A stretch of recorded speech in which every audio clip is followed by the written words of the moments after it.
plaisir de vous retrouver. Bienvenue à cette édition dont voici le sommaire. Les joueurs de l'équipe nationale Inhamba Mugamba se sont bien préparés pour le match contre la Namibie qui sera joué le 20 juin prochain. Les propos sont du sélectionneur de l'équipe nationale dans une conférence de presse animée ce samedi. Et environ 150 MW du courant électrique sont attendus par la Régie des eaux avec l'achèvement de barrages hydroélectriques en cours de construction, annoncé du directeur général de la Régie des eaux dans une interview accordée à la télévision Isanganiro ce mercredi. Voilà pour le sommaire, les détails c'est dans un instant.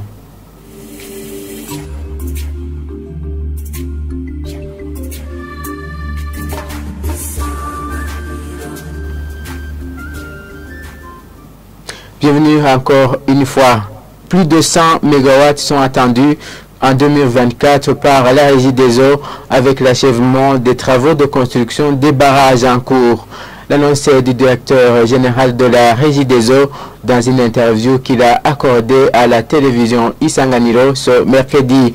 Ingénieur Jean-Albert Manigomba promet la plus-value mais reconnaît tout de même qu'il reste un gap de près de 800 MW pour combler les besoins en électricité dans tout le pays.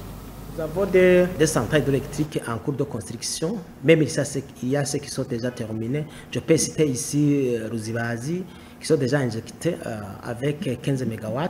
Il y a Rusumo Force, qu'on prévoit commencer les reproductions au mois de juin. Ça va nous donner à peu près 28 MW. Il y a aussi Kabou 16 qui sont en phase finale, qui va nous donner à peu près 20 MW. Gigi Moulembwe, c'est un projet qui a connu beaucoup de problèmes, mais maintenant on est en train d'accélérer. Il y a un grand changement parce qu'on est à peu près à 63% de taux d'exécution. Après la construction de tous ces barrages, de toutes ces centrales hydroélectriques, on aura à peu près 234 MW. Le déficit sera toujours là. Parce qu'avec notre planification, pour que toute la population burundaise ait l'accès à l'énergie et que toutes les industriels aient de l'énergie et que toutes les miniers, je peux dire, par exemple le nickel, on aura besoin à peu près de 1000 MW. Il y a 3 lignes qui sont en cours de construction, mais un est déjà terminé. Il y a la ligne Rusumo, qui sont déjà là. Via cette ligne, on peut quand même importer de l'énergie de la part de la Tanzanie. Il y a aussi une ligne de transport Kamamnyora Bujumbura en cours de construction, ce qui sera terminé avant la fin de cette année. Mais aussi, il y a une ligne qu'on est en train de construire entre Rwanda et Gitega.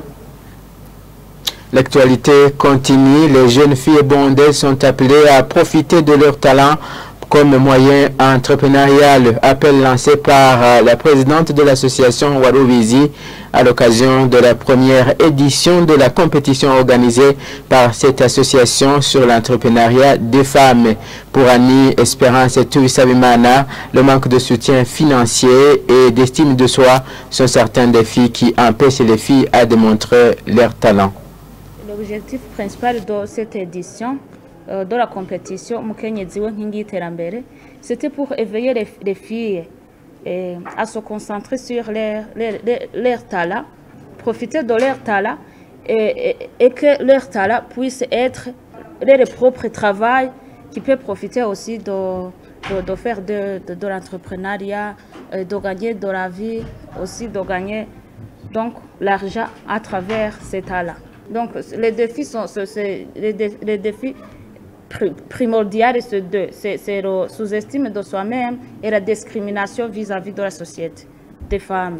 Les moyens financiers aussi, puisque pour gagner la vie à travers l'État, ça demande beaucoup de moyens financiers et aussi l'énergie. Le message que je donne aux jeunes filles talentueuses, c'est d'oser exposer les talents, puisque les filles peuvent faire plus que les hommes.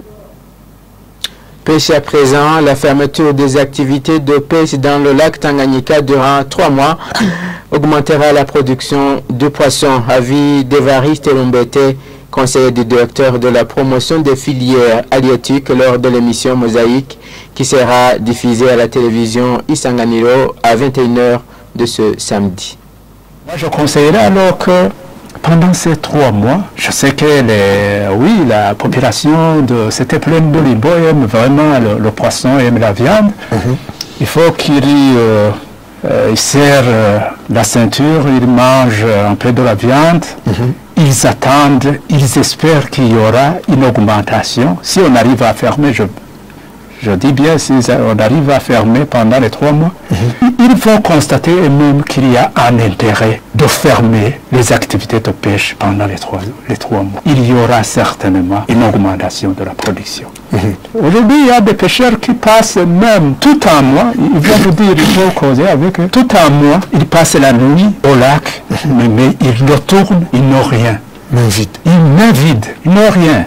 Aujourd'hui, ceux qui arrivent à avoir quelque chose, c'est dans les petits seaux de 5 litres. Mais avant, vous savez, les gens avaient des caisses. Et les caisses étaient remplies jusqu'à même à casser. Même si on jetait, s'il y avait des 5 poissons qui tombaient par terre, le pêcheur ne regardait même pas derrière pour aller les ramasser.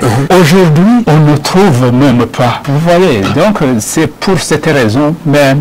Je sais très bien et je sais que les pêcheurs, les vrais pêcheurs, ils sont pour cette fermeture. Et d'ailleurs, je vous ai dit, c'est ce qu'on a constaté lors de la 2e campagne de sensibilisation. Page Sport pour clore ce journal. Les joueurs de l'équipe nationale se sont bien préparés pour le match contre la Namibie prévu le 20 juin en Tanzanie. Les propos sont du sélectionneur de l'équipe nationale lors de la conférence de presse qu'il a animée ce samedi. À la question des anciens joueurs non convoqués, Etienne Ndaïra-Guizé répond qu'on sélectionne les joueurs selon leur performance. On a un match très important le 20 juin, le mois prochain. Comme vous savez tout le monde, c'est la Namibie. C'est un match qui va nous relancer encore dans la course pour la qualification. Donc on suivait de près tous les joueurs pendant cette courte période après les matchs amicaux en Indonésie. Donc c'est un travail qui continue, qu'on avait déjà qu'on a commencé en Indonésie. Voilà ce qu'on a pu suivre, qu'on espère et qu'on pense qu'ils vont nous aider. Ils vont faire le boulot qu'on espère, qu'on attend, que tout le monde aimerait avoir. Donc on a 4 gardiens de but. Il y a Rukundo Onésime, Ndikumana Justin, Mutombo Fabien, Bizimana Aladin. Il y a Mukombozi Derek, Ndaishimie Youssouf Nyange, Ndouarugira Christophe Lucho, Hareimana Rachid Léon, Muhindo Colin, Shimirimana David, Liongola Jordi, Kazombo Kilongola Richard, Kamsoba Elvis, Weimans Marco, Shimirimana Ismaël Dipichu, Shimirimana Jospin, Moussore Aaron, Bigriman Abedi, Guillaume Jean-Claude, Nahiman Chassil, Vuyekure Emmanuel, Manu, Irakoze Donatiano, Mosi Trésor, Nyongabide Pacifique, Bimenyimana Bonfils Caleb, Berahino Saïdo, Shabani Hussein Tchabalala, Kanakimana Bienveni Deko, Chubaka Lukengane, Chris Padinho. L'équipe nationale, c'est pour tout le monde, c'est pour ceux qui sont prêts à donner du résultat. Il n'y a pas d'excuses, il n'y a pas de... C'est question de choix entre... que nous, en tant que staff, on a vu qu'on aimait travailler à ceux qui sont, ils sont là pour donner le maximum de ce qu'on attend de leur part. Donc, merci pour ça. Il n'y a pas d'autre raison, il n'y a rien. Et voilà, c'est par cet élément que nous mettons un point final à ce journal. Merci de l'avoir suivi.